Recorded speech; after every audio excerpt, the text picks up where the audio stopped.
69 boys? I just turned around when you hit that picture, sir. Tootsie Roll? Is that Tootsie? Yeah. Tootsie Roll. Yeah. We're live? Yeah. We're back live. Someone else should have said that. We're live. Hey, are we live? We're back live from our break. Currently what we're doing is a SWOT analysis. So we're breaking up into two groups. One group had the strengths, the other one had, the same group had weaknesses, and then the other group had opportunities and had threats. The question was, what are some of the strengths, weaknesses, and strength, opportunities, and threats in reference to the SWOT analysis for the city of Kirby? So we're going to have two groups. We're going to have representatives come up and be able to share what their group had. So we'll start with the strengths and weaknesses group. Okay, so the strengths were, despite negativity surrounding the community, there are still great examples of good community within. Optimism does exist, and there have been positive attitudes observed from city employees. The citizens are passionate. They do care about their future. They also care about their current, and they care about their neighbors. And then the majority of the community is eager to witness growth. Should have done this back. I should have done the weaknesses first, but that's fine. We'll end on a note. The weaknesses are they use non-city social medias sites as source of city information.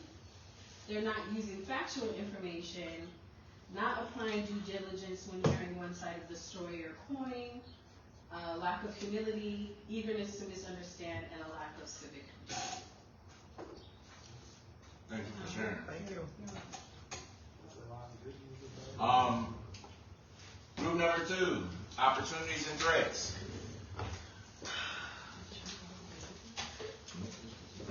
All right.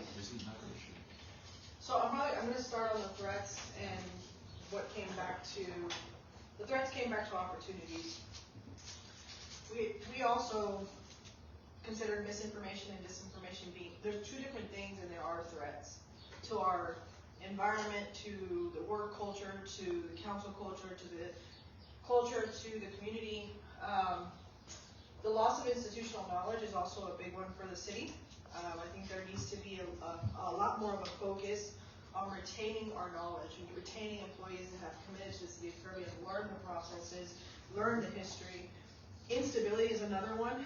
Obviously, those two can coincide, but it also encompasses other things. That could be instability in our work culture, instability in our things that we have, maybe our equipment, things like that. And there's a massive threat with immovable ideology. People that we feel at this point are set in their political theories, they're set in their ideal thought processes, and are in no point, shape, or form ever going to remove themselves to place themselves in different people's shoes. That is very difficult when they start getting in positions where they are responsible for other people's voices. Now, the opportunities that we can kind of put in to help with some of these threats are going to be creating a team that counteracts that misinformation and disinformation.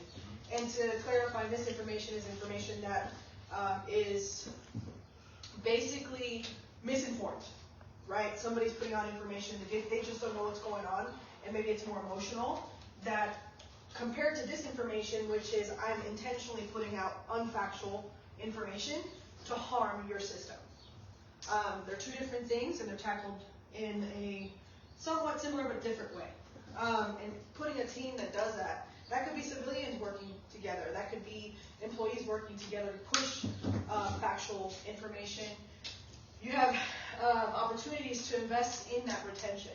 I know that there's a lot of things that need to be fixed in the city of Kirby, but I will say clearly, if you don't have any employees, you will be just complaining without any action being done. So that should always be a priority. Growth and economical development. Obviously, this will help on the investment side of anything that you want to do.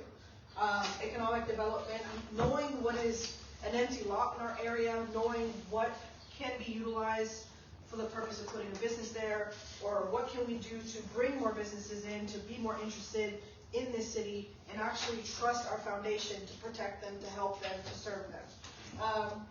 And then we have marketing and brand building. And this is going to coincide obviously with communications, making sure that we're getting out there so more people are heard. Right now on our City of Kirby page, we have gone up, which nobody's noticed, but we're up to 4.2 thousand. So that is a huge, I'd say more than 50% of what we had in the last year and a half to 2 years. So that means what we're doing is working, but we got to continue that because we have, and I say, the census says we have about 8,300 people in our city. Something tells me it's a lot more. On top of that, with a traffic survey that I did probably 5 years ago, we're looking at around 2 million people that cross our major thoroughfares inside our jurisdiction every month. So that needs to become a lot larger. That needs to become a priority. We need people to respect the name. And we can do that by continuing the work that we're doing and also, continue to be respectful even when we're mistreated, continue to provide that excellent service regardless of opinion, and continue moving forward. So that's what I have. Thank you. Thank you.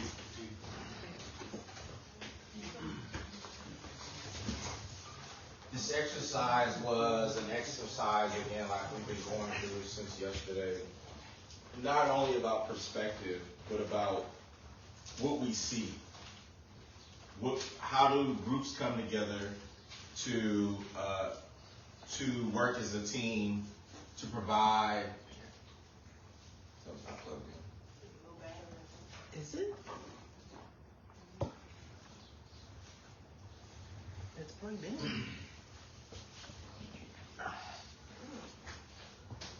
Looks like is it coming out? From the... You gotta shut it harder. Okay, sorry. Get everybody on the same page. I don't think we'll ever be able to get everybody on the same page. Your SWOT analysis is something that should be done not every day, but regularly to be able to engage a situation. You can use a SWOT analysis to identify, to use during a problem. What are the strengths? What are the issues? How do you work through it? Or you could use a SWOT analysis to kind of give you an overall breakdown of categories on how you resolve it and how people see it.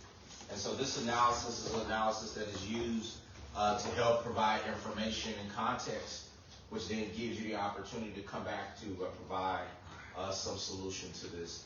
And so this could be broken down different ways. I could have, the qualifying question that I could have asked could have changed this. I could have then came back and asked you then, now put on here opportunities or solutions to these problems, right? So how do we actually, the strength, how do we then highlight it to residents? We have residents who come in and say, who's saying, we're not transparent, we're not doing this, but everything on our metrics saying we're doing this, we're doing this, we're doing this. And so, have we identified that? Is there another additional thing that we can do? Or is it the way we're communicating or not communicating about it? That could be the difference. And so this is an opportunity for us to share. We are going to now turn it over to Mr. Carl from Bain Manita Bain, who is the City of Kirby's engineer. He's here to kind of provide us some insight on several projects that we're working on together, and then this was an opportunity supposed to be for the City Council to ask a little more in-depth questions, get a little more familiar with projects that are, currently in the pipeline, what we call projects in the queue. Thank you. I guess the first one let's talk about would be Ackerman Road. We talked about that Thursday at council. And so that's the one we talked about. Of course, somebody asked for us to give a price for a temporary solution that would be plates. We got a price from contractor Jay Sanchez, price about $65,900 to go out there dip on Ackerman and then place plates on top of that, on that. So, I checked with them, they said it would take a couple of weeks to order the plates and they could do it in a day, but of course I told the council a week to get that done on there. So, that's a temporary solution. We'd already done design for a permanent solution. The permanent solution was, replace the existing corrugated iron pipes with, 2 5x5 box culverts. And of course, that's what the original design was. Came in, a year or so ago. Our estimate, we haven't bid the project, but we did the final design of about $370,000. That was last year. This year, of course, city doesn't have the money yet and hasn't budgeted, and they've been looking for the county to help on there, or the city of San Antonio, since it's so close to the city limits lines. But we did a updated estimate. It's been a year since we did our last estimate, and we're coming in at about $425,000 now, from $26,000 for the boxes. Last year, when we were doing that, because of the price, they asked us to look at a different design. We looked at a different design to go back in with. So currently, it's 2 existing 48-inch corrugated metal pipes. And of course, as you saw the pictures, are collapsed and not functioning very well. If we just replace with 2 48-inch RCP pipes, we did an estimate, and last year it was about $222,000, so it was under the 369, so it's over $100,000 difference.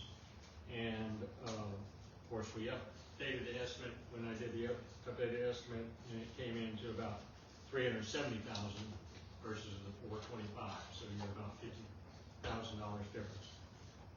The big issue though is if you replace in kind, you're not solving the flooding issue upstream. So right now, if you have a 100-year storm in the city of Kirby, on that channel, it's going to run over Ackerman Road, the water will. And because of that, it'll back up into all the neighborhoods upstream of the channel there, upstream of Ackerman Road on there. If you put the 2 5x5 in, then that contains the water in the channel. It does run into the streets, but it doesn't get into the houses or in the residences. So I would recommend that we definitely go with the 2 5x5 boxes and do that when you can get the funds. Now, of course, doing that work, we finished the plans, but of course, if you want to go forward, then we would put it out to bid. And so that takes, it will take us 2 or 3 weeks to finish the plans, put the project manual together, and then put it out to bid. It takes about 30 days to get a bid in. After that, then it's a couple of weeks to analyze the bid, make sure the low contractor is a reputable contractor, can do the work. And then after that, we would make recommendations to the council, they would award it, and so it would be another couple of weeks before the contractor would actually start the work. So if you gave us go ahead in August, then it would be take the bid sometime in September, award it in October, and then start in November or December, and it's probably less than a 6-month job, so probably could do it in about 4 months. So you'd have it the middle or the spring of next year on there as far as doing it. So the question is, of course, you have an issue right now. You got a dip in the road and a major road through there. So how do you solve that now? Now, of course, the public works director can go in there and put asphalt, which you've done multiple times on there, and just fill it in, and it's always settled. It hasn't solved the issue. So if you put asphalt again, it's potential to settle more, also potential to collapse the pipe on there. So that's kind of the issue. If you want to go forward with the plates, you can go forward with the plates. The cost for the plates themselves was about $40,000. So that's 2/3 of the cost of the project on there, just for the plates, the heavy-duty plates.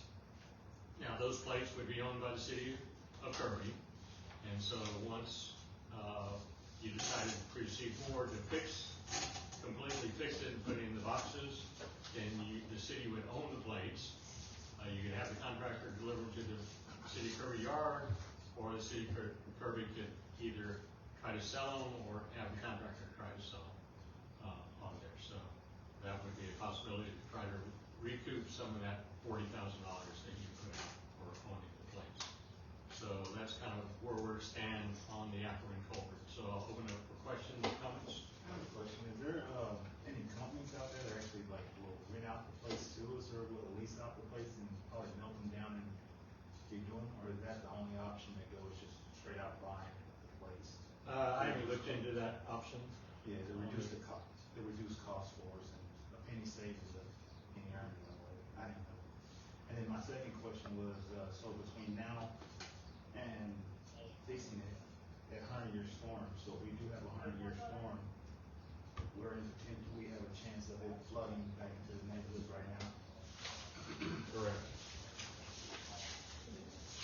Mr. Bain? Yes. Oh, sorry. I'm sorry.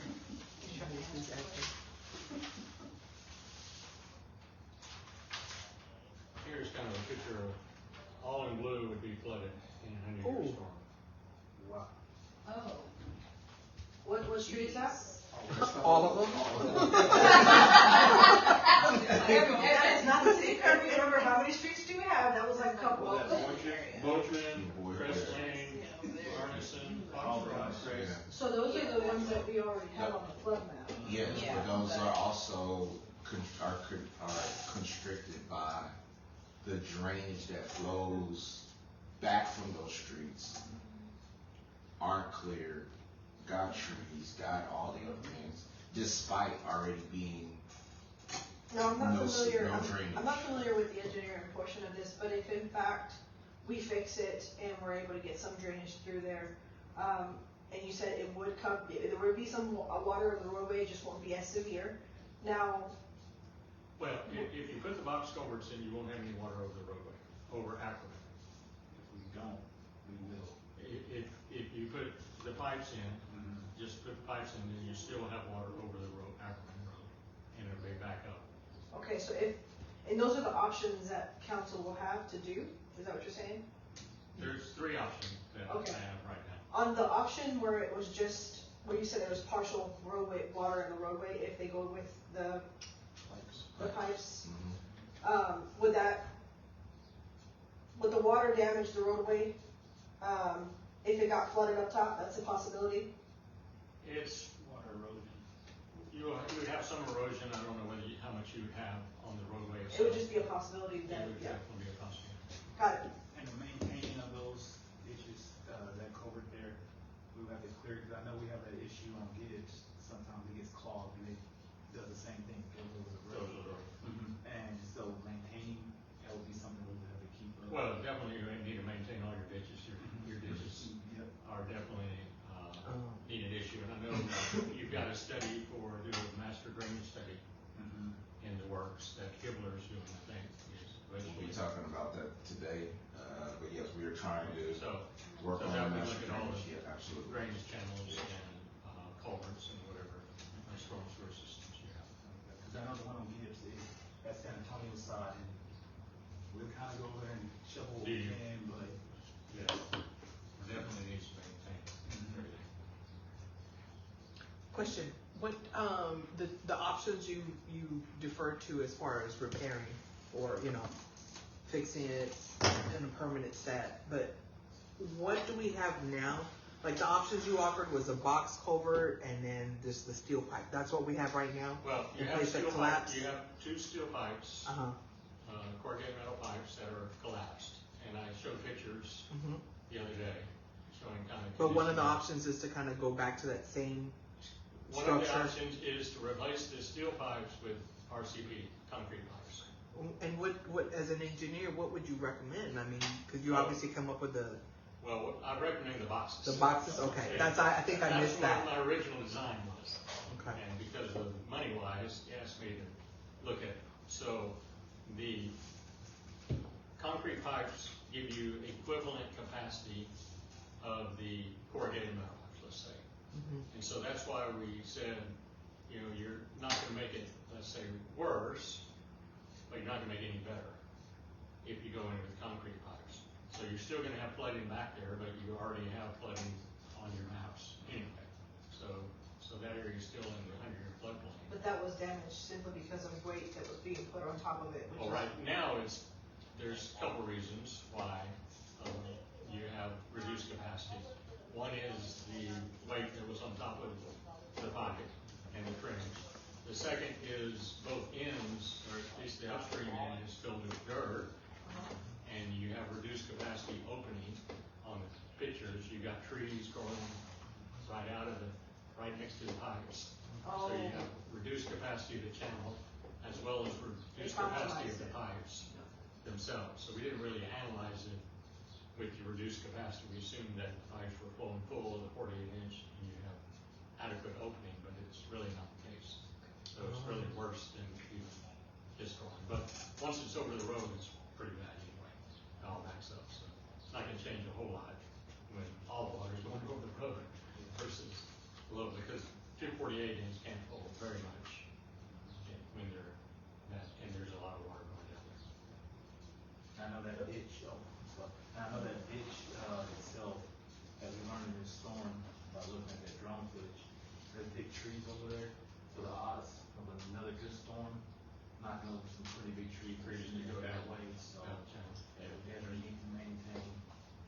Definitely you get reduced capacity in your channel with trees and brush and high growth on there. Anything else? Thank you. Carl, I don't think you gave them the full price for installing those plates. You only gave the price of the plates. The full price was the 65,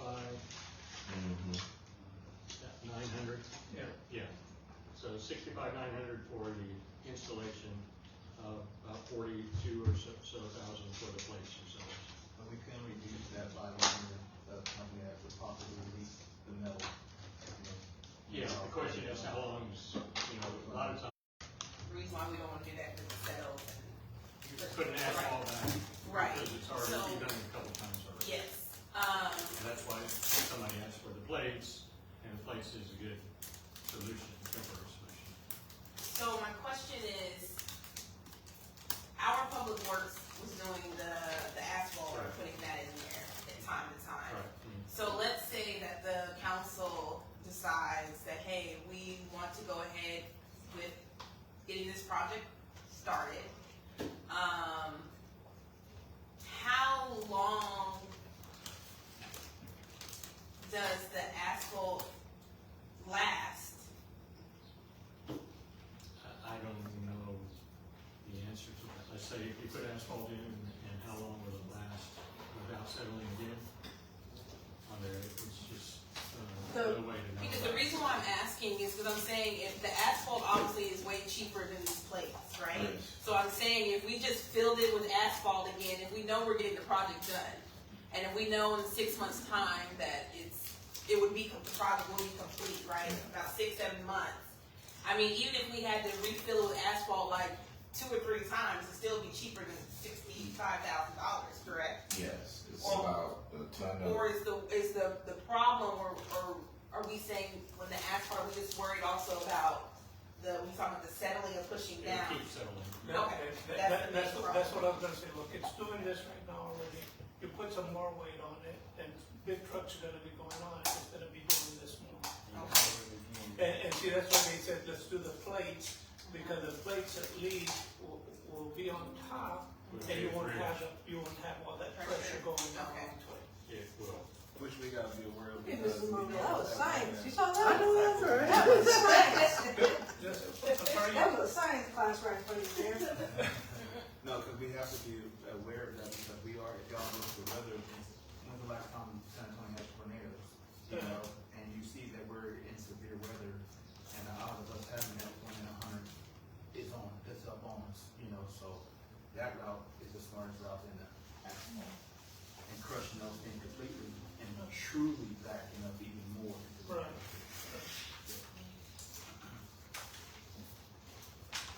So, any more questions on that? What's the life expectancy of this box culvert with proper maintenance? culverts can last 30, 40 years Okay. on there, easily. And it's meant for the weight. Right. Oh, well, then, okay, 30, 40 years? Wow, wonderful. Dr. Ronald said.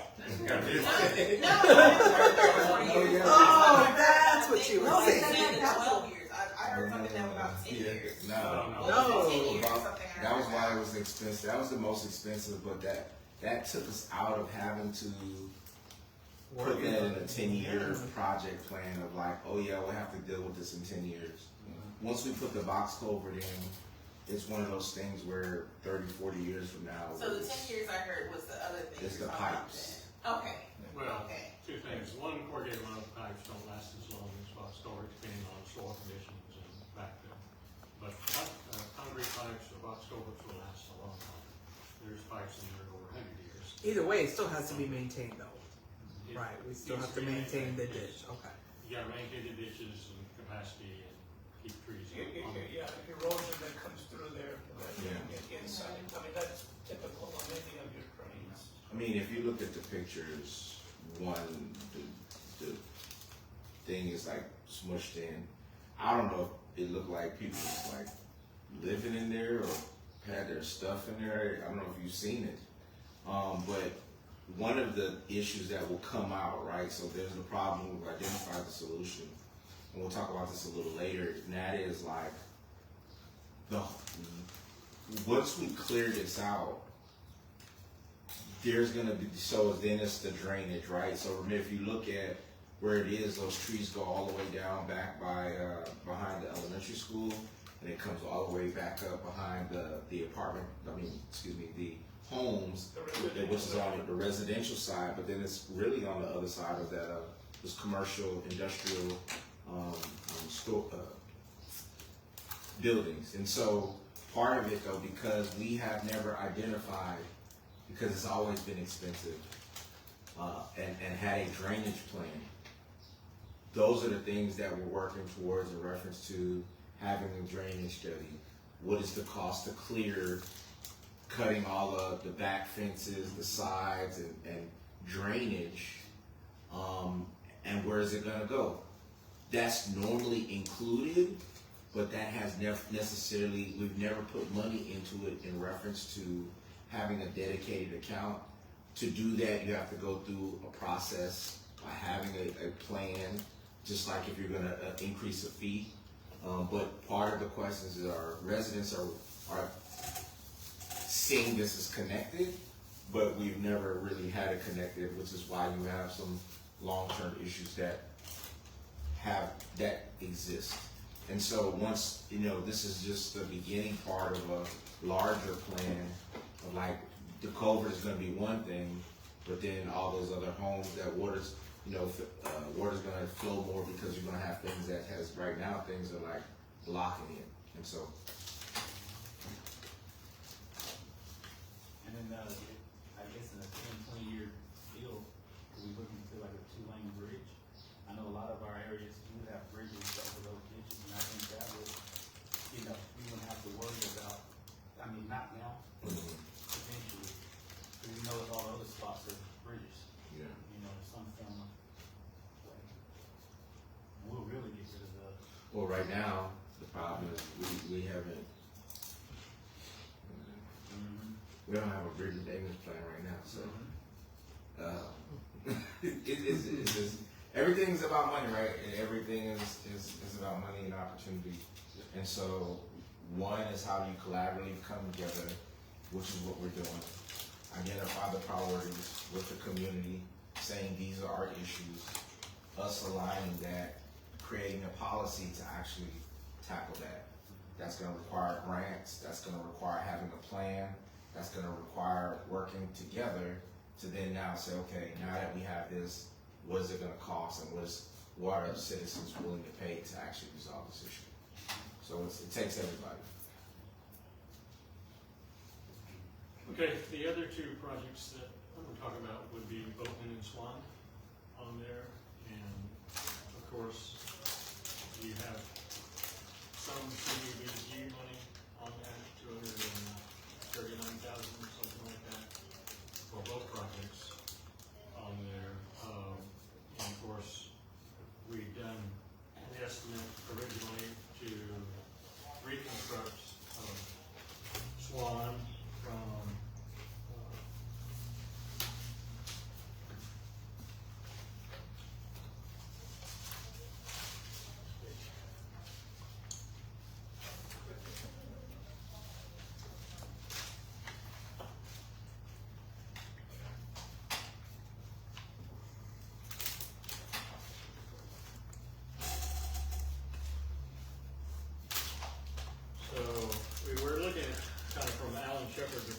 Kirby, but not quite on Shepherd up there. And then, that one, we had estimated about $1 million for total reconstruction, redo, you excavate it out, you put new pavement in, you put new curbs, new sidewalks and all of that on there. And then, of course, didn't have the money for that, the grant wasn't enough for it, so then, Dr. Rowland asked me to look at it again. We looked at a redesign where we would just try to fix the paving and to get it to drain and grade. So we looked at, taking out some of the potholes or the low spots at the curb line, and did a redesign of that. So in some areas we're replacing curb and sidewalk and driveway. Other areas we were just replacing some of the curb. Other areas we're just doing mill and overlay. So, and we're not doing anything to the sewer. Now the sewer mostly is in the parkway, but it does cross into the street in certain areas. And so that estimate came out to being about $570,000, which of course is more than what you have. Now, Dr. Rowland has looked at a different product that was in a supplier that would do kind of they call it bonded matrix overlay, where you would go in and fill in some of the potholes with some kind of aggregate, and then you go with kind of a surface on top of it. And so you get kind of a good surface. You're still not going to solve the issue with your curbs in certain areas that are dipping. You're not going to redo any curbs, you're not going to redo any sidewalks. So the sidewalks, of course, are in bad shape on that. And so if you go with that option, then it was probably about, I came up with, let's see, about $125,000 of that. We also just looked at if you're going to mill and overlay the street, just take off the asphalt, put new asphalt down, not solve any of the curb issues or the ponding issues or low spots, and that was about $86,000.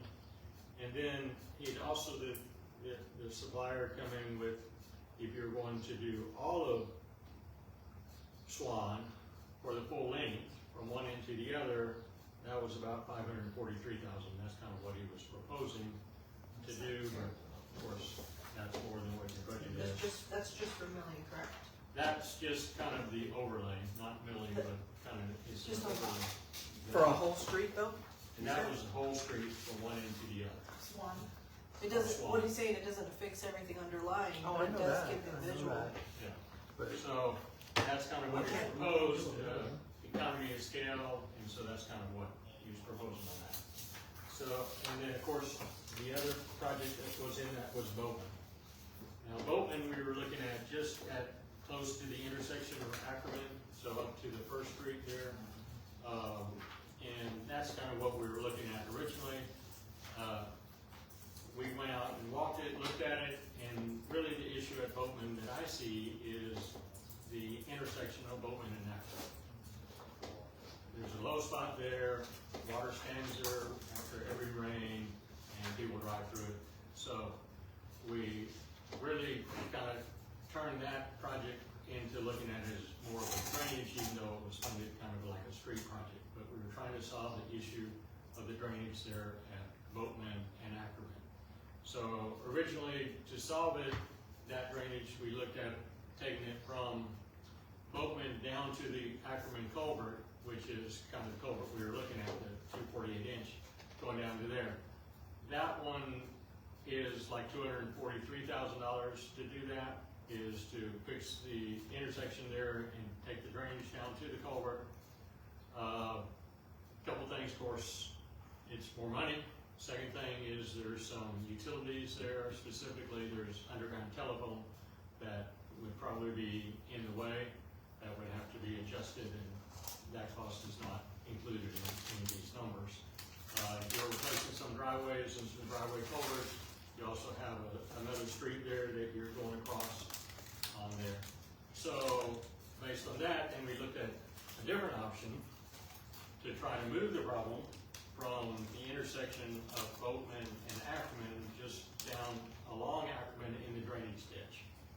So if you know where the school is, the school crossing, there's a hut there at the school crossing where they have a crossing guard. Well, we looked at going down to that point and from that culvert, regrading back up to the intersection. So you can move the issue of the drainage ponding from the intersection down to kind of in the bar ditch. So it kind of back up in the bar ditch and you would drain off of the intersection. And so that one came in about $100,000. So that you'd be putting a concrete swell and then a concrete curbs swell down to that hut on there. So that was about $100,000. You don't really do anything on the roadway, but the roadway's not in too bad shape. This gentleman came in and looked at the BMO, the bonded mix overlay, for all of Boatman on there, not just this one street, and of course doing it together with Boatman and Swan, and so we got those three options or 5 options. So one option is the current design, which is about $100,000, is to try to move the ponding away from the intersection down to the bar ditch. The second option was that about $200,000 was to take it all the way down to the culvert on there. The third option is just to do the street for that block, and that was about $66,000. That is kind of overlay on the street. It doesn't solve your drainage problem, but it qualifies for your grant, and you could do that. The fourth option was if you just mill and overlay. That same block was about $36,000, and then the fifth option was to do all of the bonded mix overlay for all of Boatman, which would be from one intersection all the way to Ackerman. So that was that one. So it was $278,000. So he was trying to do both of those. That was 278 plus 543, so that'd be 780 something, 850 if you wanted to do the BMO for all of Swan and all of Boatman on there. And of course, you know, based on your grant, and of course, he could turn around. His product and company qualify under the build tips on there. We could authorize him to do the work under the state procurement process on there for that. So you could, of course, the issue, of course, is you've had that grant for a couple of years and haven't completed it, so that holds up on your other grants, potential grants on there. So that's kind of where we stand with Boatman and Swan. So I'll open up for questions. I gave you a lot of information on that, and I do have an email here that you can have. That last number you gave for both, for doing all of Swan and Boatman, does that include the drainage problem, through the drain? No. So there's another $100,000 in order to put that swell to move the water from the intersection. So you could do that at another time, in 6 months, 8 months, a year, if you wanted to. And of course, the issue is you need to spend the money for the grant. And so that's kind of where the issue is, trying to figure out a project for $239,000. So it's free money that doesn't cost theoretically the city except for paying engineers and whatever else you got to pay. But it also frees up other money that you can apply for. So I think that's why you were looking at the BMO project on there to try to get something done for that $239,000. 2 things to do. One, the main issue is we have about 230 and some change to spend This is from a 2024 grant. One of the main things we need to do is get this out the door. And because our 2025 grant is also here, which is the senior center. And that money combined is over close to 400,000, right? And so we can't ask for more money when we have 400 we haven't pushed out since 2024. From that, it's important, and what Mr. Bain is also sharing is this project can be phased in that has nothing to do with Bear County. So what we're trying to do is like get a qualifying project that checks off all the boxes, and then deploy the money, get reimbursed, and then move on, and then we can finish phase 2, phase 3, phase 4, if need be. And that's where we're at with the choices that he's sharing with you. Now, also one of the issues is timeline. In this additional project, if you've probably seen Facebook over the last week, we did 2 demos on site in Kirby on the street. And so if you go on Facebook, you'll be able to see both solutions that they wanted to show us that could be.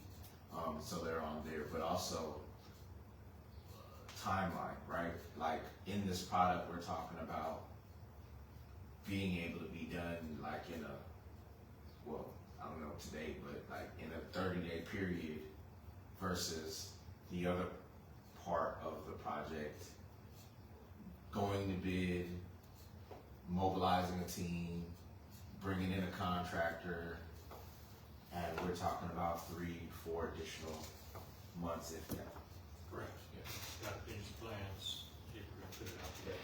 I guess you were gonna check with the county, make sure it was Yeah. okay to use the Continue to use the product, yeah. to use that product That's correct. on there, so that still needs to be checked out, but otherwise that could happen in August on there as far as moving forward with something on these 2 projects.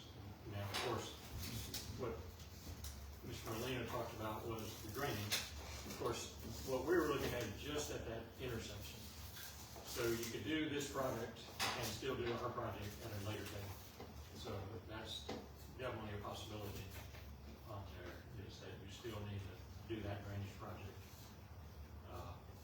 this year or next year for that 100,000 for the drainage. But the money that we have from, allotted to us from the county are actually for Boltman, just the front portion from Ackerman to the first intersection. Correct. That's And kind then, of what we thought. yeah, and then only this little Correct. portion The over green there, part. the green part. So if we're gonna use the money, we need to make sure that that's included in order for us to qualify for the grant. And Is so, my understanding. and that's right. And so we asked him to give us, so he's given us kind of 2 different prices. One price is to do the whole length of Swan and the whole length of Bolton. The second price is just to do the green part. And that was about the $200,000 on there. Of course, if he does the whole thing, you know, he gets economy of scale. And that's why he can, you know, for, you know, 800,000, he can do both of those. And you get a lot more theoretically money for a deal, but of course you don't have 800,000, so you can't do that in August. You know, he was ready to mobilize in August, be finished in September. Of course, you don't have the money to do that. So theoretically, you have 239,000, so I think you can do that for these 2 pieces. And of course, that is money from the county that city doesn't have to pay out. What about sidewalks? No sidewalks. Of course, when I did the original proposal and estimate was reconstructing, that was $1 million. If you wanted to do sidewalks. Bad sidewalks too. Yeah.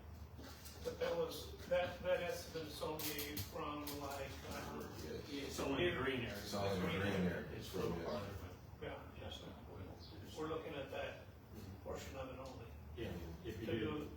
everything, sidewalk, sidewalk, everything. driveways, curbs, just like, Fox Cross. So it's definitely expensive. And so that would have been, $1 million, you think, for sidewalks and curbs? Well, For that? street reconstruction, the whole, Oh, you mean like for everything? it was everything, not just, Together. not just, The sidewalks and the street and everything. that's everything. Yeah, you just wanna do sidewalks, that would be a different price, of course. We haven't really looked at that, because you have issues with curbs and driveways. When you Right, do your sidewalks, you can't just do the sidewalk. Right. right, and for Have to do the curb and then they do the street. everything, as well. right. But what my redesign was, of course.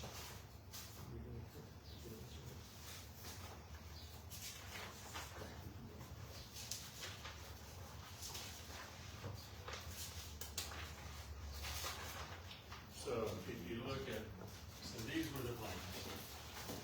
And so what was shaded was kind of going overlay. What was hatched is reconstruction. So this area would get sidewalks and driveways, but this area was reduced milling. And of course, that was just to try to get the cost down. So here we were reconstructing this area because of the flat grades. You kind of, if you see the dip here, this is along the curb line, and so it's going up and down. So that's where you're having the ponding and the water on there. So the straight lines, we're trying to straighten out the curve, so you get the paving, curve and paving to drain in the direction of that. And so this area we kind of reconstructed because it was flat, and you have some dips on there. And here we're doing overlaying. And this was down to French seed, and then so we reconstructed this area on the side, so we were doing sidewalks here and driveways, and then reconstructing this area down to this over here. But of course, that was the 570 or something like that here, which is less than $1 million, but Yeah, well, it still doesn't get you you're right. in your budget on there. So, the issue.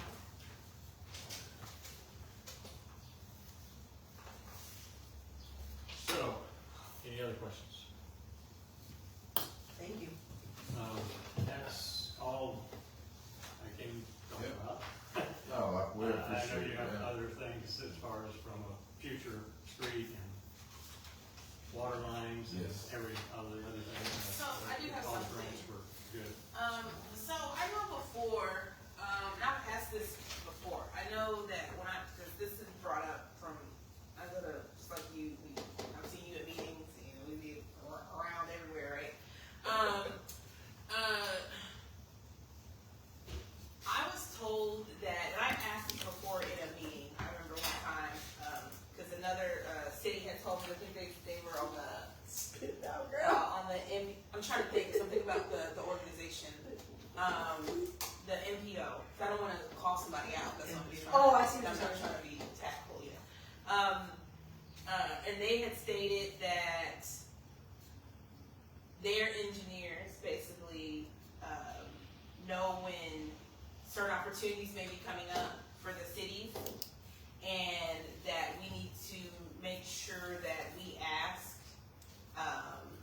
our engineers to make sure that, if there's something that's known that can be helpful for us, that you bring it to the forefront. So I just want to bring that up again, of just saying, if things happen, because I know it says we're smaller, right?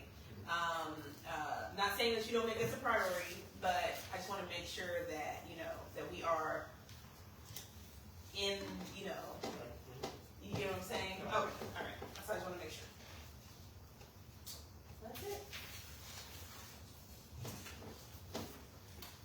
Thank you, thank you. All right, what we're going to do, is start to prepare for, our additional departmental, presentations. You have, Council and Mayor here. And then we will, go into our budget overview briefly, share some of the major projects where we've been talking about, and then bring this to a close. So, a couple things I'll share with you all. We have 2026 budget preparation schedule. Thank you so much. We met this week. Appreciate the support for guiding us. You've been helping the city move forward. So Yes, thank you, we appreciate you. Thank you. Thank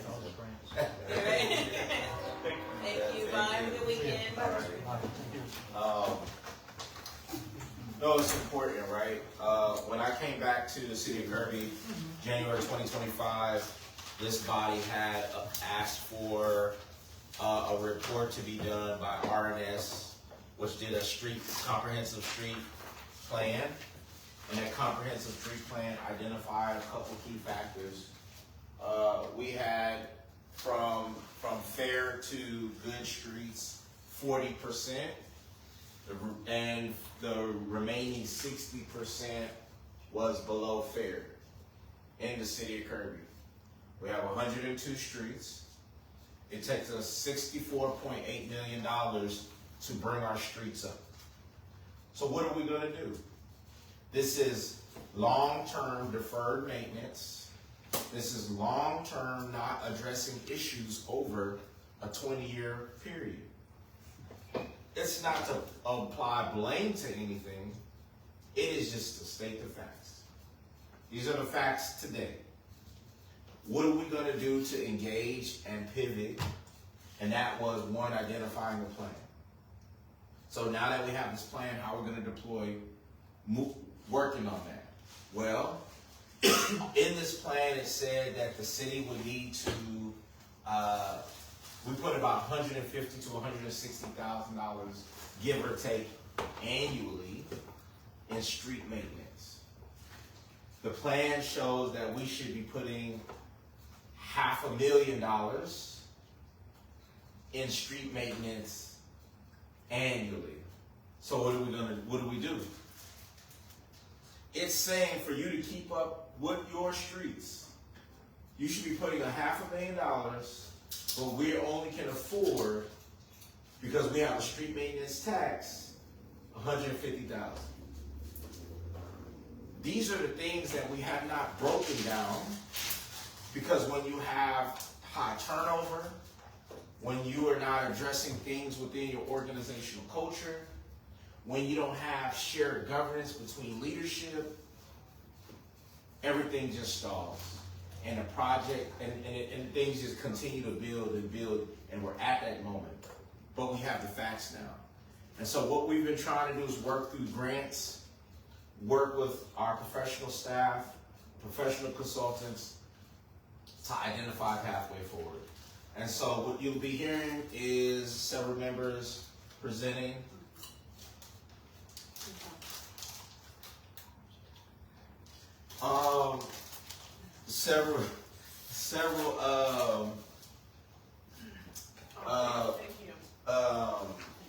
Projects. So here's just the budget preparation schedule.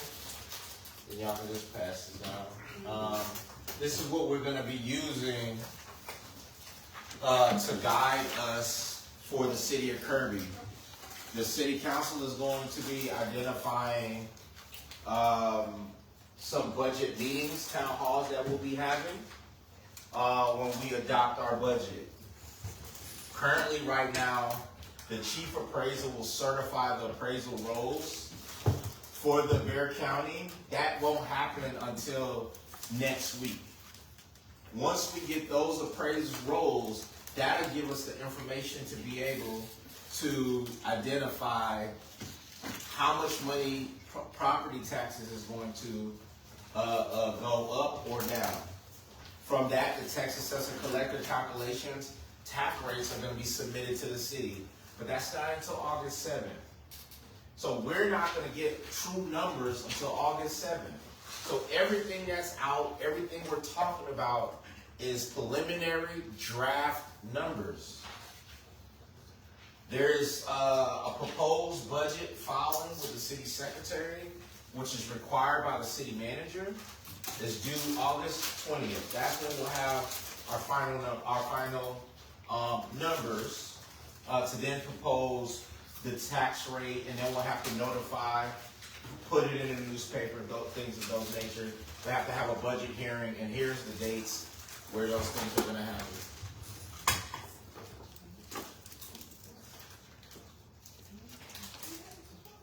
Yes, the budget in the packet, the budget that's in the packet that went to City Council, the proposed draft budget is that, just a draft.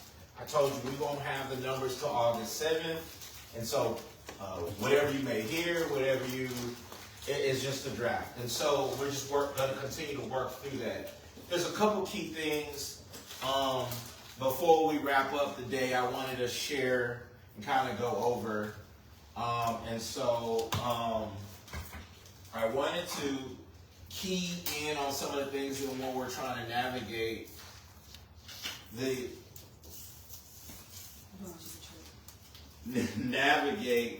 through the remaining time. There's some things within the budget we're going to have to address.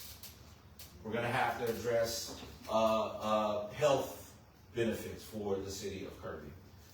Right now, we've been diligently working on meeting with our benefits provider, trying to get some preliminary numbers. We actually held our own benefits fair to try to engage employees, for employees to actually sit down with some of our carriers, so to try to reduce some of the myths and or ask questions. And so we're doing our due diligence to make sure that we bring forth some numbers that are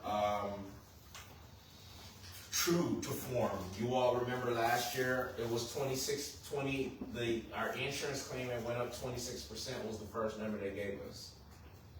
We end up 17? Settling on 17%, and we ate that 17%. This year, in the current draft proposed budget that City Council has a 10% health insurance in it. So within 2 years, 17 plus 10 would be 27%. And so we're diligently working through, because this can blow the budget. And so we wanted that to be kept in mind. Some of the other key things we did last year was the body had increased rates because rates had not been increased in 7 to 10 years. And it was important to be able to offset costs that rate happened.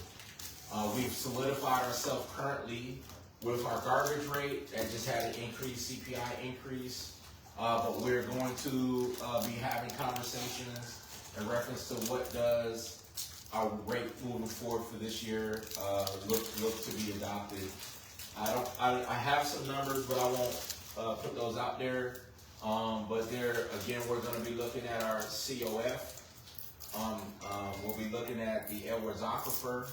One of the key things when we did the analysis, I think part of what we've tried to share with the community is that the analysis helped us to be able to have responses to some of these questions.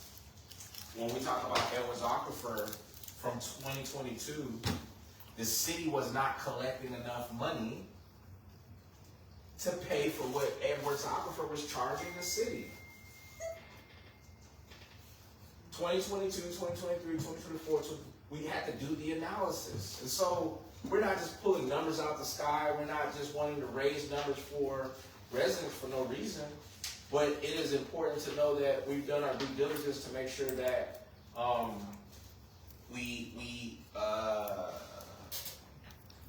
that this is going to come into play in reference to what the rates look like moving forward.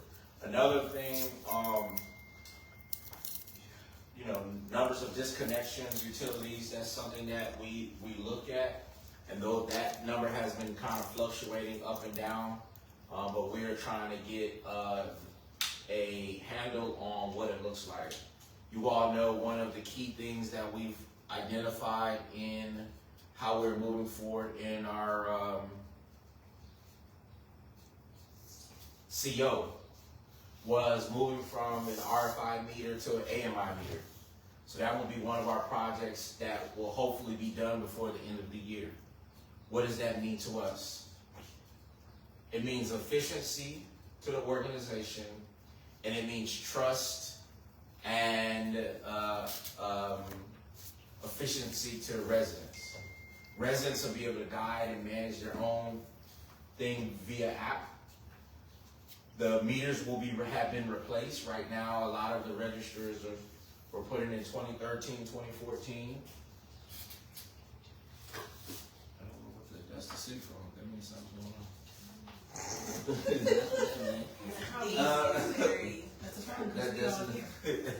And so when we look at, like, this is our list. We're in the numbers.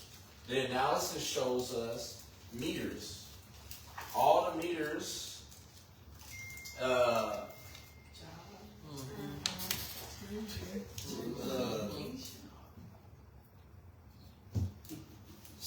that means that most of them have a date. And then when we look at all the red, so the first is only a couple red. But then when you look at the remaining, all you see is red. Those are meters from 2014 and 2013. That's what we've walked into. So our analysis is telling us that what? We gotta what? Replace the meters. They're out of warranty. Why is that important, Dr. Rowland? It's important because you cannot then have an efficient system. You'll have customers complaining every day about why is this not the same when I've been here 10 years, 40 years, and they probably had that same meter 20 years ago. We have people on staff who put these meters in 2013 and 2014. They're out of warranty. And so changing out the meters, going to an AMI system will bring trust and transparency, which a lot of residents always ask for to the system. And that's one of the things we're going to be focusing on. With the CO. With the certificate of obligation is going to help us to be able to do that. It's going to cost about $1.5 to $1.8 million. For this now, coming on top of that, we have what will be coming to City Council is a water and wastewater utility study. It's a rate study, design, proposal. What this is going to do is going to allow us to be able to figure out, based on all our costs, everything we need to invest in, and then the surrounding communities, what should our rates be? I know we say, hey, we've been charging so much, but we can't just say we're going to go up 50%. You got to be able, with the regulators, be able to justify what your rates are. Having a rate study will allow us to be able to put apples and apples together, and then be able to then now devise a plan on what we should be charging both for water, sewer, utilities, specifically based on all our investments. What are those? In certificate of obligation, there's several utilities that we're going to be supporting, redoing a water well, adding a new water well. That is also connected to what we've been identifying in reference to the grants with the Texas Water Development Board.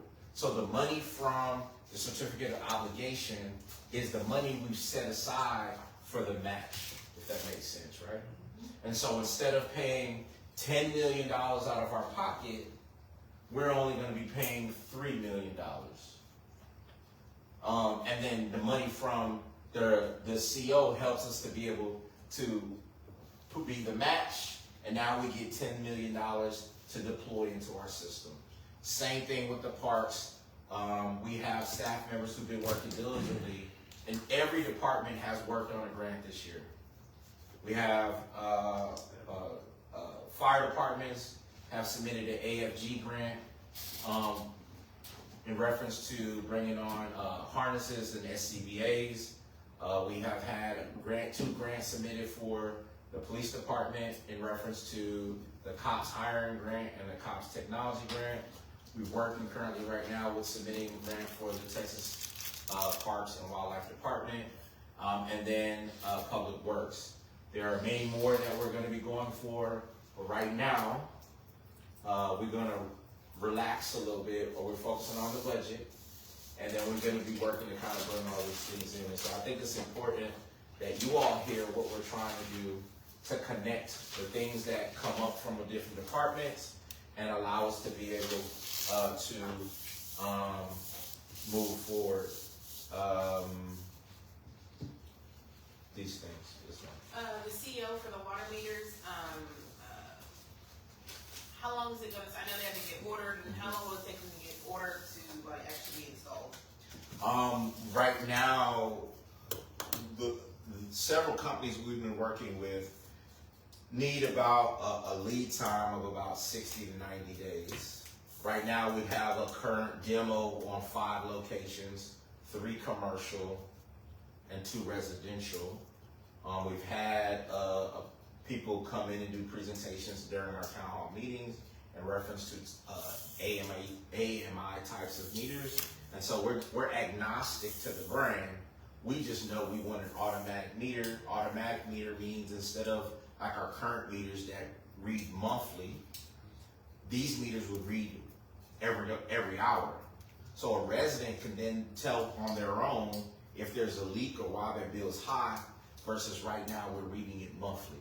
That will give customers, residents, the opportunity to be able to make those changes, which will reduce their bill. And so that's why that system, going to that system will help us bring efficiency to the system, but then now we're not relying on all the people going out. Right now we're doing rereads at about 800 to 900 meters a month. Meaning what doesn't get picked up when they go out, they gotta go out and reread 800 to 900 right now. That's not efficiency, is it? That's not efficient. Manually. Yeah. And so those are just some of the things that are existing. There are so many more that I would love to share. Like I said, we have our staff here, and so we're not going to go fully into our presentations, but I would love everybody to come up and share for 2 minutes some of the things that they've had the opportunity to work on and what they're going to be working on for this new year. So we can start off. Quick question first, if you don't mind. No, of course, go ahead, Councilman. A quick question. So what is the status of our water wells getting replaced or worked on? Where are we with that? When will we see something going on with that? Right now, we are still in a standstill. We are currently right now communicating with SAWS about getting our emergency connection. SAWS right now is saying the way things are going right now, it's an emergency to us, but not an emergency to them, which means we're going to be paying a commercial rate, not an emergency rate. Okay. But to resolve that, that's why we submitted 2 grants already for Texas Water Development Board, which is why one of the 2 grants for the community project funding with Congressman Cassard helps to reduce what that's going to happen. But at the end of the day, we don't have the money today to even address it. So when do we find out about getting the money from Congressman Cassard? Congressman Cassard, that in September, they will vote to approve the appropriation. When this new, for them, when the new people come in, that money becomes available at the beginning of the year for that. Okay. Who's, I'm just trying to get, Know the dates and Yeah. So That let's way just, we get- let's pray that our DC people do the right thing. Okay. Okay. They have these. At least, I mean, Yeah. we've been talking about this, well, how come I haven't gone? I say, people don't know. Oh, yes. we're gonna do, which department? Okay. Okay, from the city secretary's point of view, last year I asked for a lot of different technologies, agenda management, I asked for open records, I asked for permit software, and a new website. And so that was granted, so I want to talk about the benefits of what happened when we did that. There is faster, more efficient things happening in the office now, especially because a lot of that hand-holding and manual stuff had been cleared up. So I just would like to maintain that. And now the reports for open records, I know I was out Thursday, but we come back at the next council meeting for reports on where we are with open records requests, things of that nature. We got permit software, so we can work on permits too, and we also received a permit clerk. So that is the update there. And then, Dr. Rowland, did you want to add anything for admin? Admin has definitely been busy. We've grown. We've now this body approved a permits clerk last year. We've got a permits clerk hired, which will allow us to continue to move through working with Chief Cardona and Ms. Wilson in reference to permits. That the difference between last year and this year or year before was 100% increase in funds brought in. That is so far so that the auditor was like, you know, what are y'all doing to get all this money? Started with contractor registration, which also brought in money, but it also caught into doing our due diligence when it came to permitting, vendors coming in our community, making sure they pay their fair share, and inspections. We're not done, but a lot of businesses did not have inspections or fire inspections, which is required annually. If it's your first inspection, it's $1,000, and then every inspection after that is $150 or $100. The inspection, fire inspection.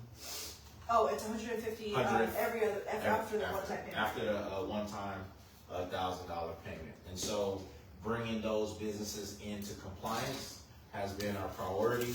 That's allowed us to be able to move forward in that. One of the things, again, as we are closing out administrative, there's one key thing that we're going to be asking for within here, and our only probably main ask is trying to engage to figure out what we're going to do with our HR.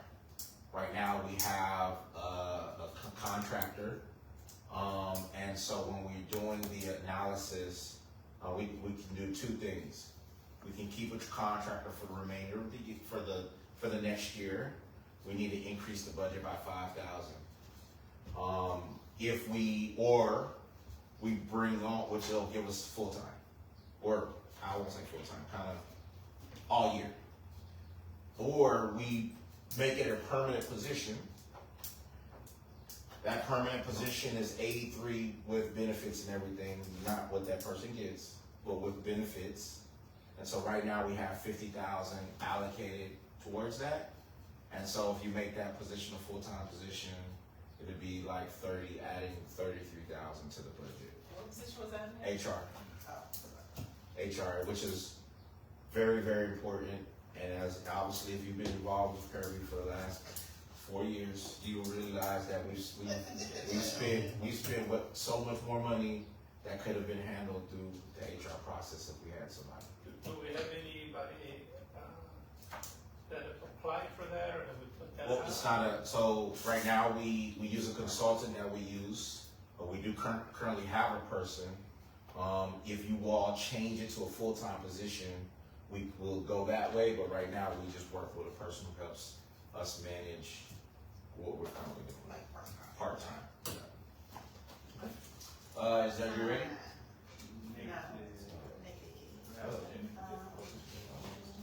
So the open records, so while they're doing that, open records request, so I thought the city, we were gonna start putting that online for viewing of like, how many people, like, what they were, their name, what they request.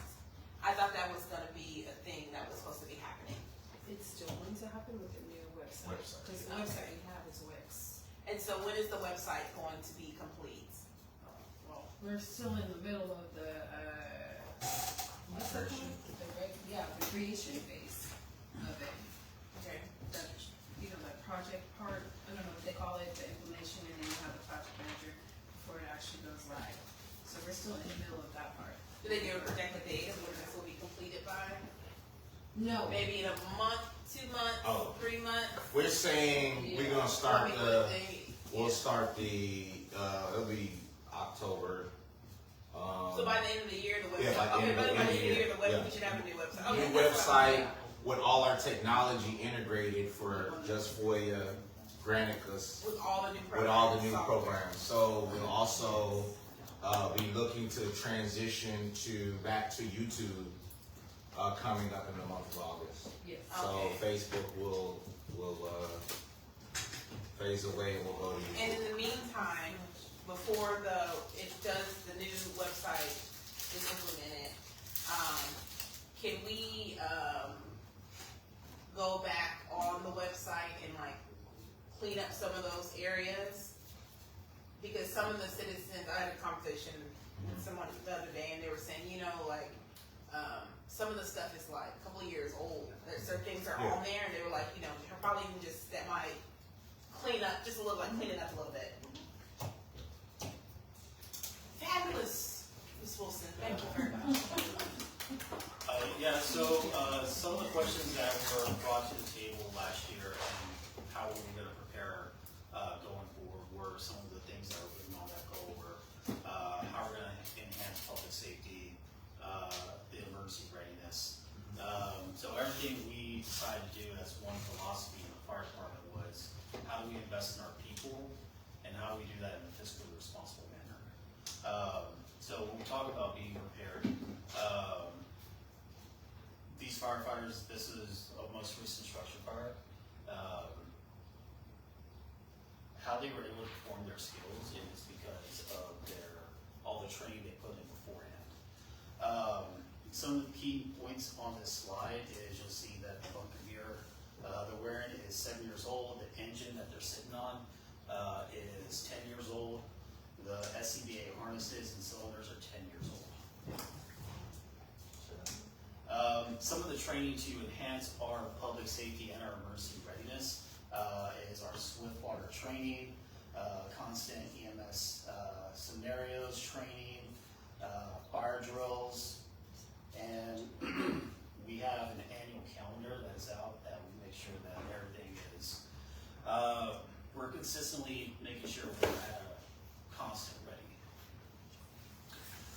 When we talk about organizational training, if you draw your attention to the bigger picture in the back wall, that was when members from all organizations came together and did ICS 300 and 400 to better prepare for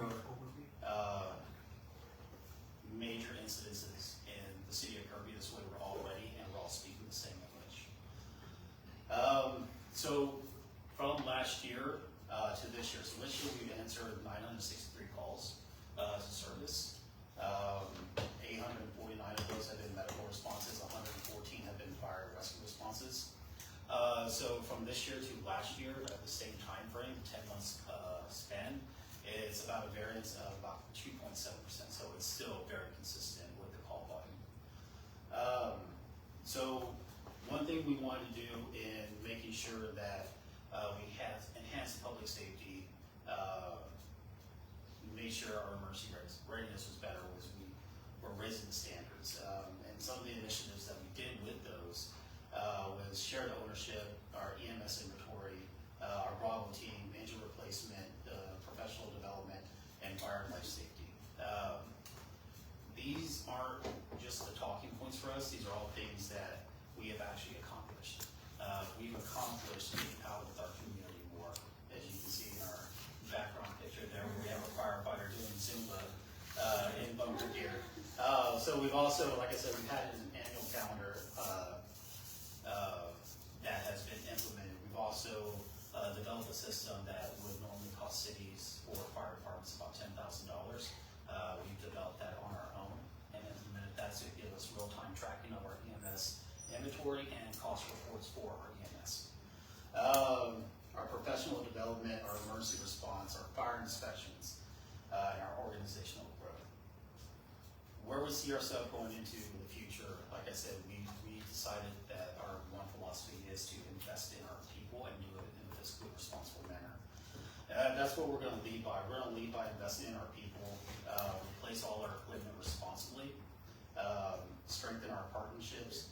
some of the projects in our queue for this upcoming year are for interfacility transfers. What that's going to do is it could possibly diversify the city's revenue, and it could also strengthen our responses with adding additional personnel and going into ISO as well. And to serve our community.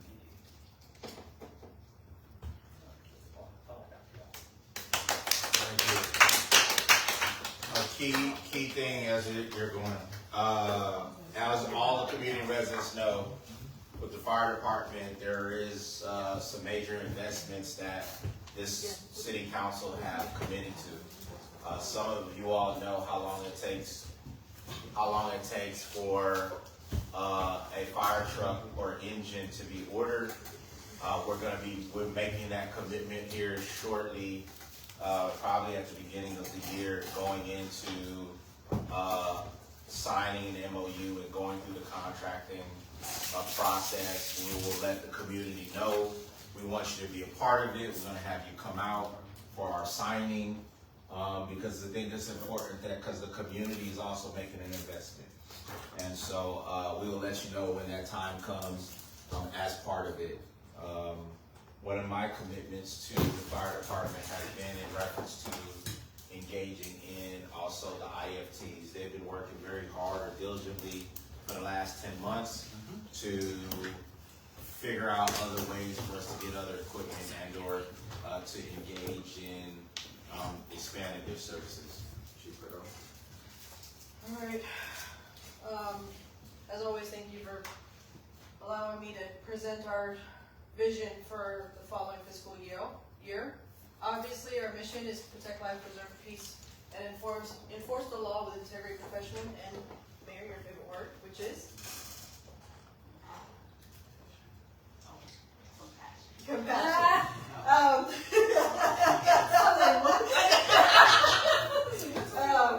Obviously, our purpose is to provide exceptional police services through proactive policing partnerships and accountability, transparency. Integrity, respect, service, professionalism, accountability, and teamwork. So every year, if you haven't been paying attention to the stats, back when I got here in 2019, this police department was going to 16,000 calls a year. We have brought that down gradually every year. We're ranging between 9,200 to 9,400, which you see a little bit. But overall, for this last year, we're 14% down our overall crime rate. There has been an increase in arrests, increase in proactive enforcement of traffic. We have reduced burglaries and thefts, and we have improved emergency preparedness. Thank you to our fire department. That's getting 100 times better. Our goal is not simply to increase enforcement, but to foster long-term compliance. Now, for this year, obviously, we've already talked about earlier today, is the recruitment and retaining officers. I think that's important. We're really short right now. Replace aging equipment, which we talked about our vehicles, we talked about our MBTs, we talked about our radios. This has been going on at town hall meetings. We've been discussed that. Expanding the technology, that just simply means our body cameras, which we've already accomplished this year. We've talked about drones as something I'm going to look into for next year, maybe getting a grant to pay for that because it is expensive. $4,000 for just one individual, one drone, and one certification. Improve emergency response, that's going to get a lot better. Every year, I think we're gonna become really good at this. And obviously maintaining that fiscal responsibility. Now, operational forecast, obviously we're looking at calls for service, traffic stops, arrests, and crime reduction. But overall, and of course, this is going to change. And the reason cybersecurity is on our strategic forecast is because CGIS is changing.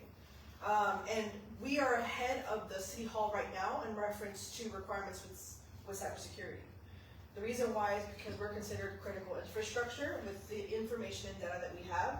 So CGIS is upgrading that, and they're forcing us to get into a position where that is going to be imperative. We're going to have to upgrade. And I think Mr. Mann from IT Services is going to be talking to you guys about that. And it's not because we want it, it's because it's a requirement now.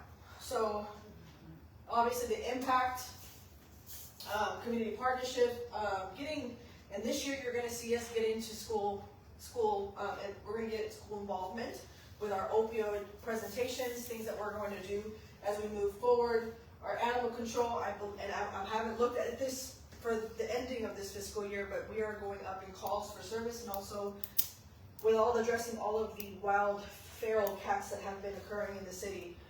They have tracked quite a bit this year. And obviously, emergency preparedness.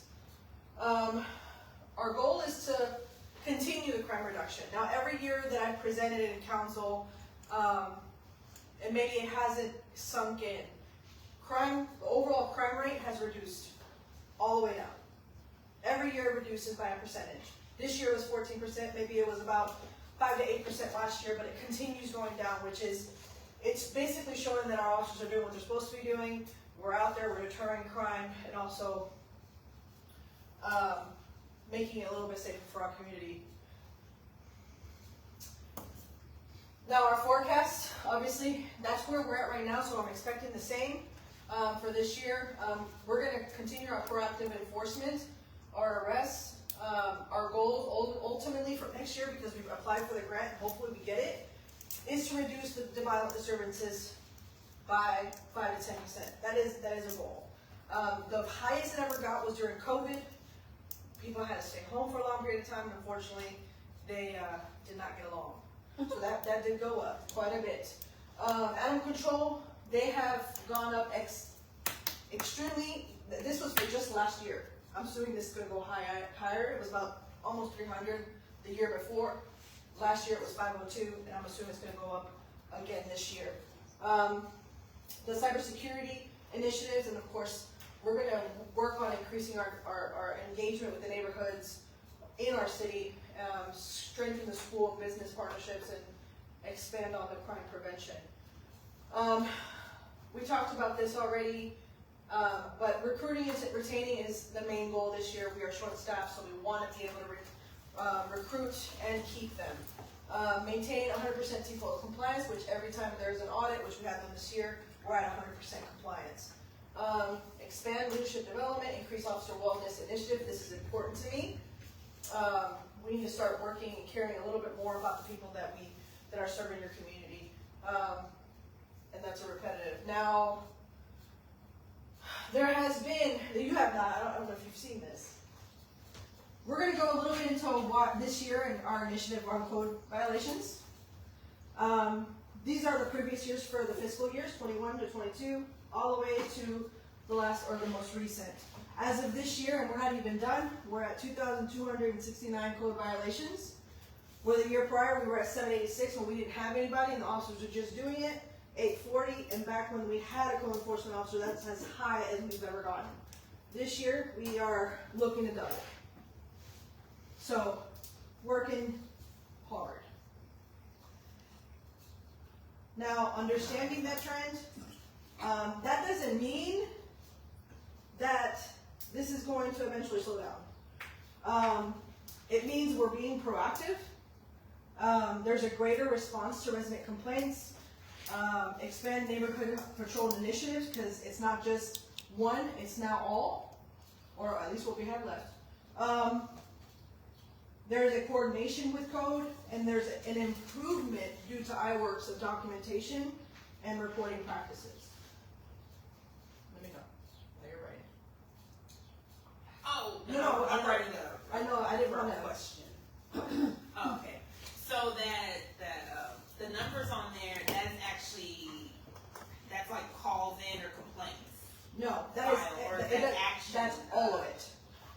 That is every call for service that we handle in reference to code violations. That includes follow-ups, that includes going to the call, that includes people calling it in, or officer-initiated activity. That includes everything in reference to code enforcement. And even the ones back from like 786, 840, all that was the data, you had the data for that also? Yes, ma'am. It's all the same data collected.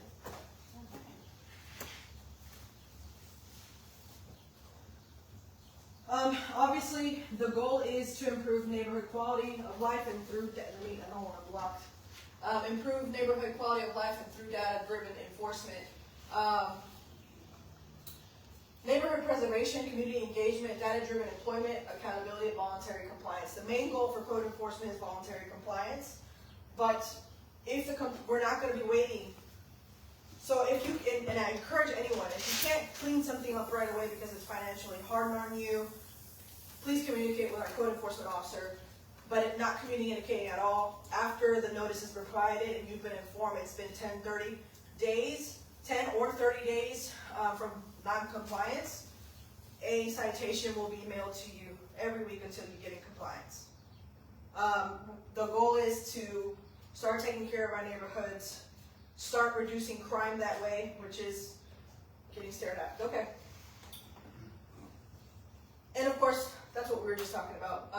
We're going to continue that for this next year. That's it. You gave a report on status of, what you've been doing, one of the first slides that you did. Do you have that available so we can put it out to the residents? One question or one comment that I have gotten is that, yes. Okay. Is that they don't see the patrols out there as often as they used to when we first got here. We used to see them all the time. We don't anymore. I said, I know, we're probably down on staff and stuff, but they're out there. This tells me right here that, some things have decreased, like the overall crime reduction. And, that increased in arrest, that they're doing their job and all this. If we could put that out also, for everybody, I think that would be a good thing to, and that way or at least to us, so we can say, you say that, but yet our officers are out there. This is what's going on. Now, when we lose people, they start taking on double the work or double the shift, right? So, and right now we're a little short, which means chief will have to be out there as well, and that's okay. But and unfortunately, well, it is what it is, but unfortunately that doesn't stop first responders from having to respond or be there. Right. So the workload will stay the same regardless if we have full capacity or if we don't have full capacity. Right. So it is a difficult challenge, but and it's not just me, my officers, my team want to fulfill the need.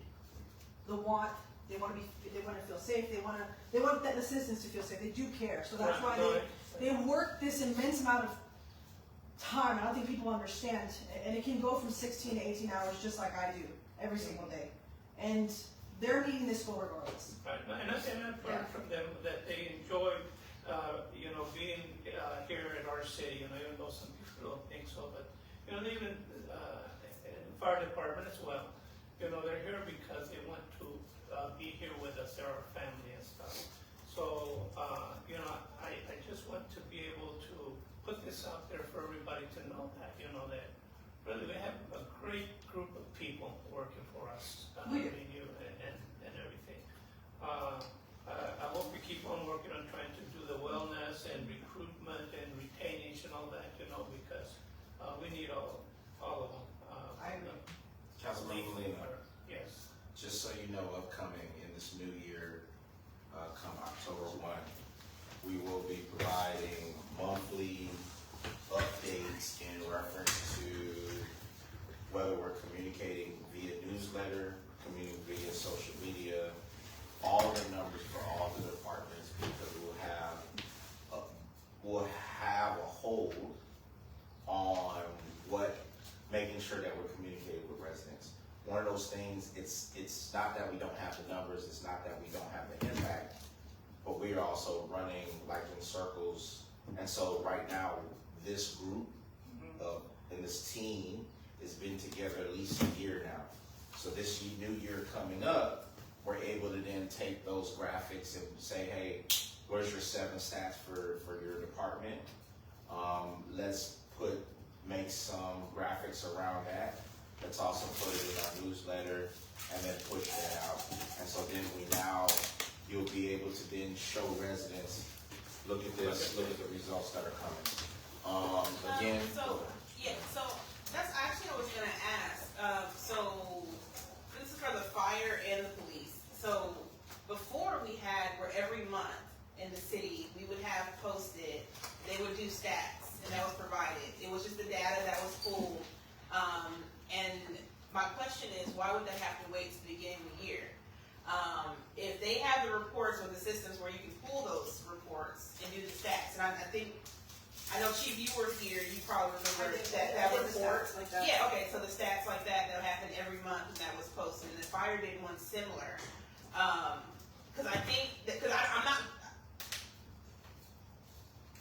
not sure why it went away, but it went away, but I'm saying like, that is something that I don't see why would that not be able to be implemented ahead of time, because let's say something happens or, whatever, you have access to the stats to pull.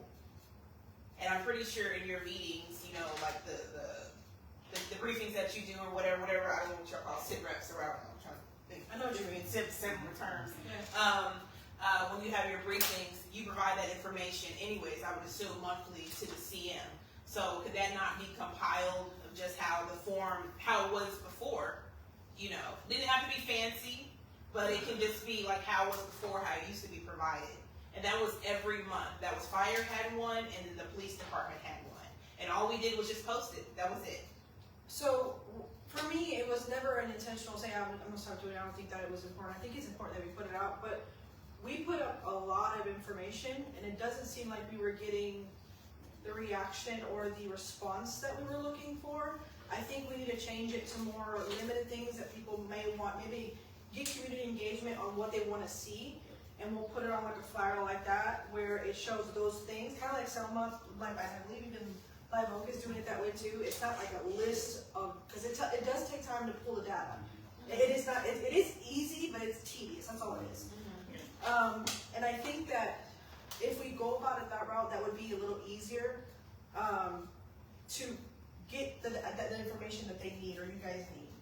But I think the overall impact is not being shown in that data. Like, in other words, what you're seeing now is an impact, right? Even though I've been talking about it for the years, it's an impact. And I'm not sure why it hit different today. Right? I'm not sure why it's different today.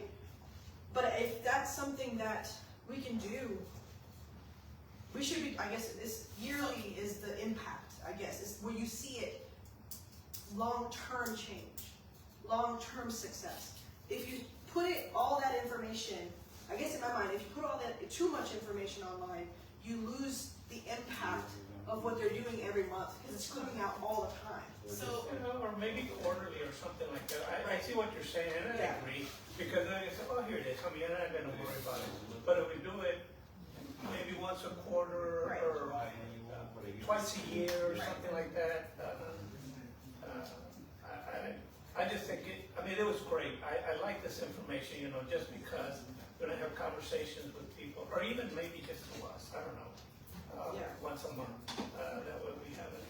What do you think, Mayor? Well, no. So, I get what you're saying. You're talking about engaging. You're talking about visually engaging, like capturing somebody's attention. I'm talking about just putting the information out there, period. Because when it comes down to it, we have we have community members who you can put all the bells and whistles on if you want to. It doesn't mean that it's registering, right? My thing is like, let's say for now, until we get, you want to do fancy graphics or, the fancy flyer or whatever, that's fine at a later time. But if there's a simpler way where we can start putting something out now every month of like, okay, August 1st is, bam, or whatever, here's the stuff for July or whatever, or, whatever, you probably have to go a little more further. Maybe like, I don't know, by the 5th of August, you'd have the stats for July, or, put it together and then post that. The same thing for the fire. And then later on, if you want to come up with like creative ways or something to, with the graphics and stuff, that's fine. Because no matter what, I'm just saying, put the information out there. Where would you like that would be great. Now, where would you like that, if you don't mind me asking, in what capacity, like just post it at City Hall, you want it on the website? no, so like on the, like how we just, with the flyers, like we normally on the website, or we would just put, well, the community members, that's what it's saying. That's what we used to do. It was just you put on social media, you put it on the website. That's what we do with anything, any information that we have.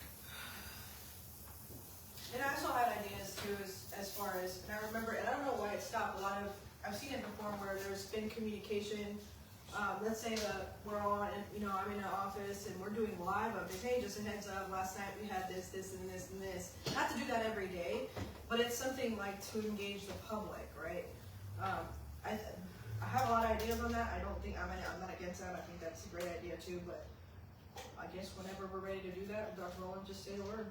Yeah, because I'm saying the community, some members are saying, why did they go away? And so I just, and we know that y'all are working, like, the I don't want to say common sense, but, most of us in the community know that you're working, right? Like I say, people all the time want to complain about different perceptions, about what they don't do, but guess what, when you call 911, you hope they come, right? So I understand that y'all are working, we got it, believe me, we know, but, you're gonna have naysayers no matter what. But just put the information out there, so it's like, here's the information, you got it. Am I making sense? Oh, he did that in the town hall, remember?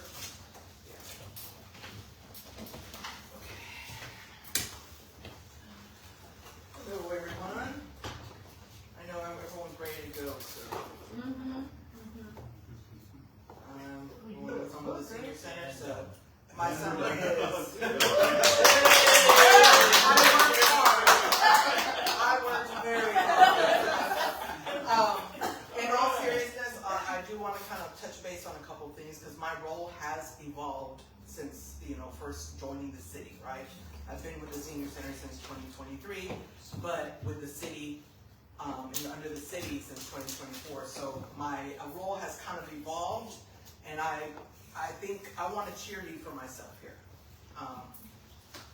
While the senior center, no, not for applause, but obviously the senior center remains my main focus, right? Thank you.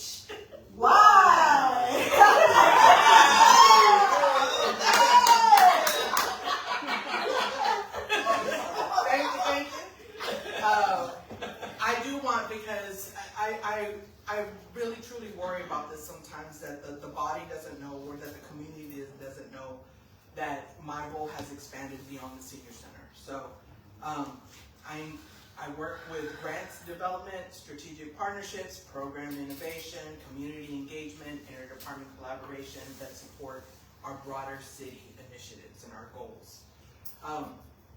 Just to kind of fast forward, Senior Center hasn't changed much in the last year as compared to, I still got the same programs. I'm still trying to find things to educate the seniors and collaborate with different organizations throughout the community. What I'm, for this year, the focus obviously is to keep the program up. And we'll talk about the budget. I also have a more detailed summary I'm going to be giving out to the city council board so that you guys understand the ACOG and via reimbursements and how they work. But what I do kind of want to go over is priorities, expand community impact and membership growth. I will say growth has definitely, it has not grown this year. In fact, it has gone down.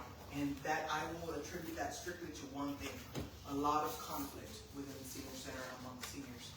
I did not know or realize that I would be spending a lot of my time doing conflict resolution, surprisingly. So because of that, it has affected our numbers, which is a trickle-down effect. It affects funding from ACOG, which then affects our overall budget. So that's one of my challenges and priorities for this next fiscal year. Of course, keeping those same partnerships and collaborations, enhance organizational sustainability, just by continuing to help and focus on helping all the other departments right there. Those are my top priorities for the new fiscal year. A lot of it's going to be advancing, since the senior center is under Parks and Recreation, advancing our capital improvement projects, which we're already on our way. We're applying for grants. And operational staffing challenges. We continue to operate with limited staffing. For example, I have myself as full-time. I've got a part-time admin and a full-time driver. That is a challenge. So if I'm out or one of them's out ill, just or what have you, where, you know, it's very challenging. I don't think I've taken a full-on vacation the last 2 weeks, 2 years, because of the staffing challenges. So, and it's I'll be honest with you, it's starting to wear out on me. So, technology, innovation, potential. I really don't want to talk about that. My main concern, honestly, is I'm watching things from a national level, because January 2027 is going to be an eye-opener for a lot of folks, especially in our community. With, you know, most of y'all are aware of the big, beautiful bill passing. There were some quite significant cuts to Medicare. Excuse me. Medicare. Medicaid.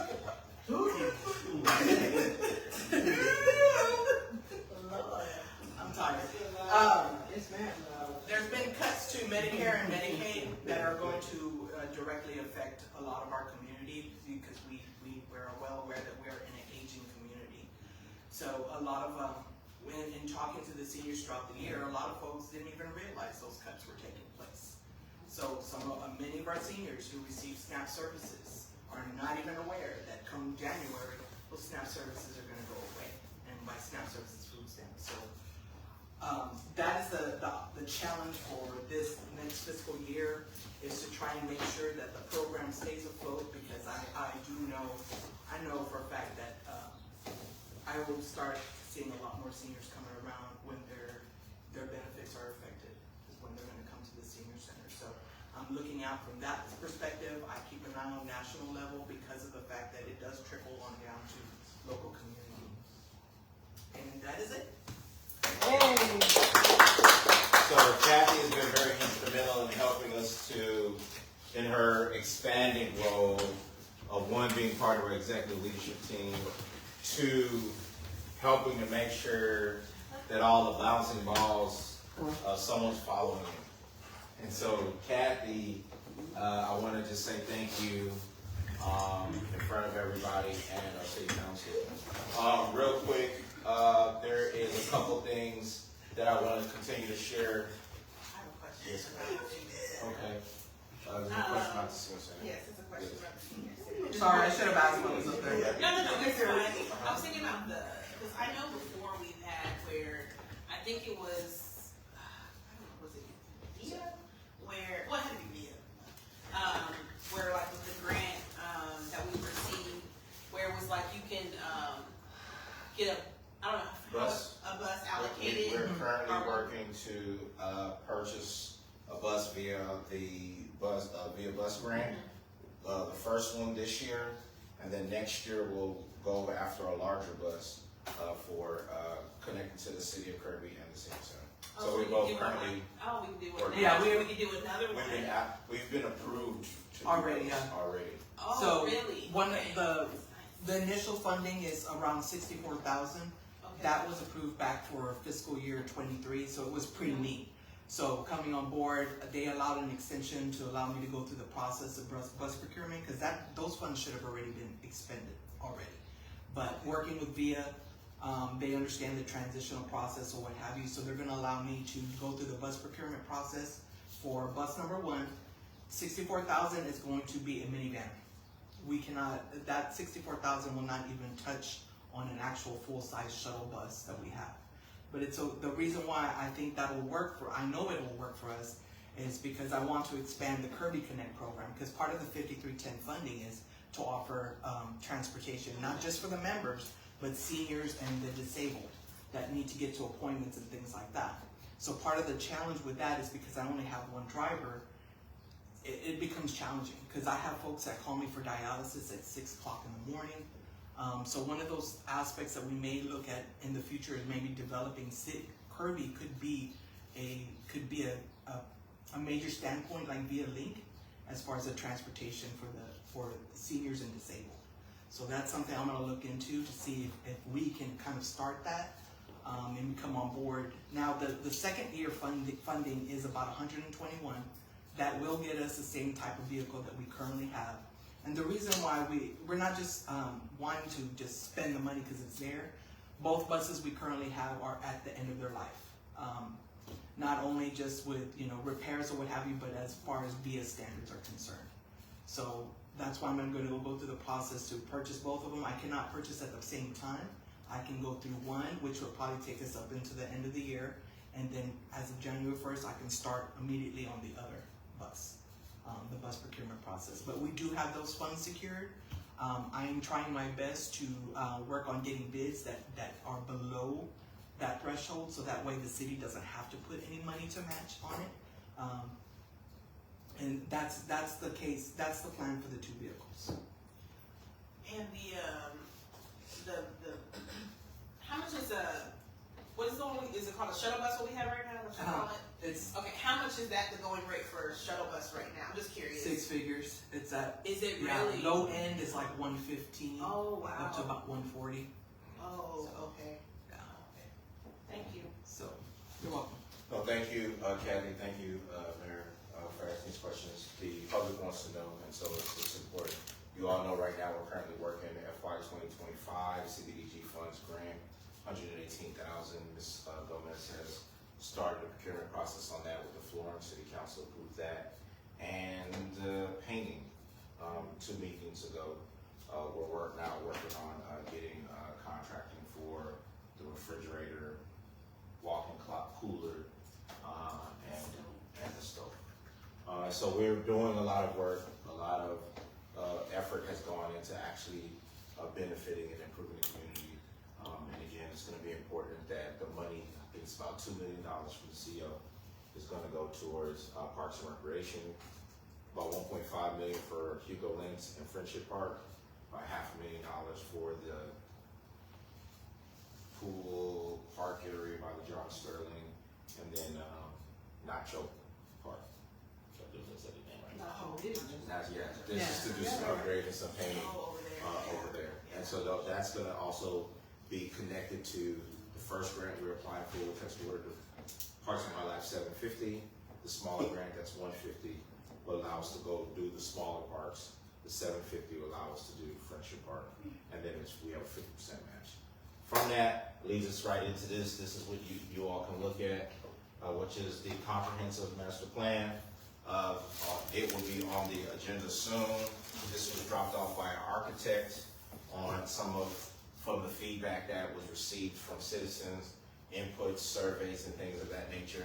Some of it is very interesting. You're gonna wanna come out and see this around the community, from our archways to our turning areas. They want fancy on Old Seguin, from some potential locations for cities, what are city halls,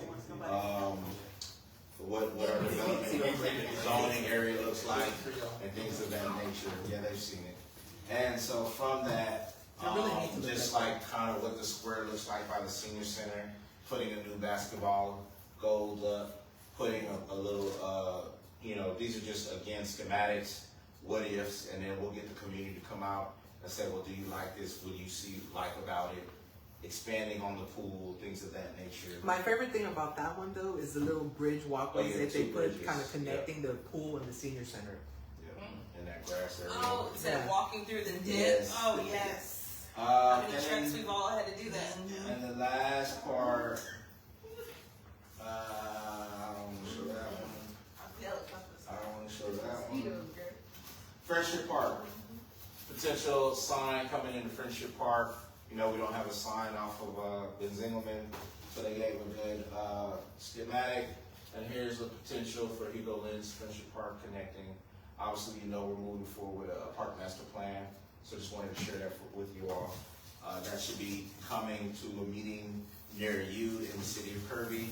Within the next 60 days, we'll be bringing our architect in so he can do his final presentation for the city council. Outside of that, there are a couple. NGO goals. We're looking to transition into a new software for permitting. We currently right now have for our inspection services, we have Bain, we need a Bain. We're looking to go to a company called B. Bureau Veritas. We have for inspection, we have Bureau Veritas. We're looking to transition, give them their 60-day notice, 90-day notice, and then we're looking to go to B&B inspections. This will be something that will have to come before the city council. Once I send the letter, and then we'll see if council will have to approve the contract. Outside of it, as we're wrapping up, this last thing is Givler Engineering, which obviously we have a number of things going on. We'll be bringing before you to do a drainage fee study that we talked about earlier. There's going to be a cost associated with that. He is working on a proposal for what that looks like. There are two things we need to work on. One is an EPA risk and resilience assessment due to the EPA, one, and then an emergency response plan due to the EPA. There are costs associated, so it's about $65,000 for both. One's 30 and one's 35 for Givler to walk us through this process. Because we don't have and so they'll be helping us through this process. This will be coming on the agenda within the next 60 days. And so the most important thing is some of these things can be reimbursed. Any of the plans we do that help us to move through any of the projects with the CO can be reimbursed from the CO funds back into our general fund based on professional services that we hire. Other than that, I want to congratulate everybody for the effort to putting this retreat on, our city council leadership retreat, all the effort, sleepless nights, because I ain't really slept yet today, and making sure that this was edifying to all those around. We want to give a round of applause to Ms. Brenda Ons, who is the CEO of Witness Unlimited, who allowed us to use the building at no cost, being able to engage and do the business of the city of Kirby. So we want to thank her and her organization. Yes. We want to thank City Council and Mayor for showing up yesterday and today, and speaking truth to power into what the employees are trying to do. It's one thing, again, to say one thing, but a lot of things that we've been able to accomplish this year are based on those 7 strategic goals that you all have adopted, which allows us to continue to do what we do. Again, thank y'all. I think we are done. We will save the questions. If Councilmember Molina has any questions, or Mayor Grider, do you have any questions?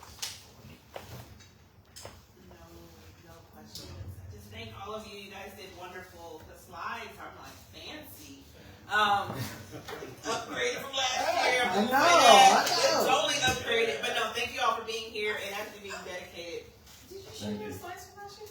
Okay, so if we could clean up, fold the table.